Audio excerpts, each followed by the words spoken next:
Il rintocco delle campane ha accolto l'arrivo dei partecipanti alla 10ª edizione della marcia per dire no ai pesticidi. Oltre 400 persone hanno voluto essere presenti, anziani, bambini, famiglie intere, un percorso che si è snodato tra le bellissime colline del patrimonio UNESCO.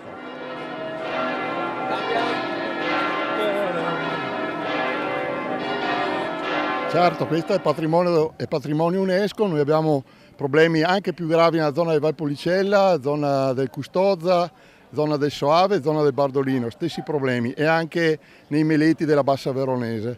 Abbiamo la percentuale più alta di pesticidi di tutto il Veneto. Stop perché?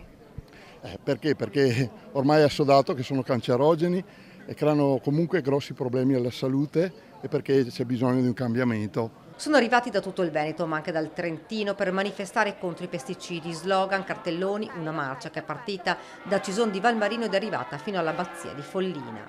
La salute per le persone e per l'ambiente, questo è il nostro appello, è qualche cosa che deve interessare tutti, e quindi ci stupiamo che non siamo tutti quanti in questa piazza, quindi soddisfatti, ma bisogna fare di più.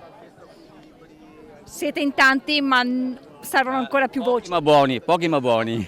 Tante le associazioni ambientaliste, in prima fila anche i sindacati. Noi pensiamo che le battaglie vadano unite, ovvero la battaglia dei diritti dei lavoratori e la battaglia per il rispetto dell'ambiente.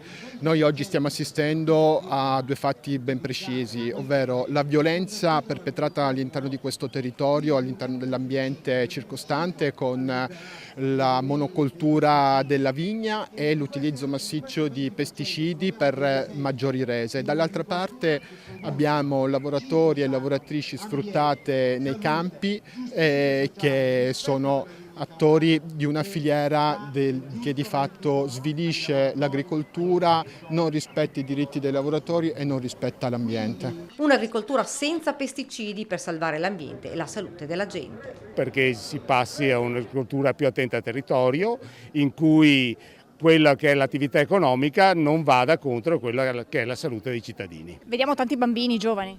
Sì, perché ci sono anche l'impegno delle mamme contro i pesticidi, e una di loro è organizzatrice tra l'altro proprio della marcia, ed in fin dei conti io sinceramente faccio queste cose più che per me, per questi bambini qua che hanno diritto a crescere in un mondo che sia quanto meno contaminato possibile.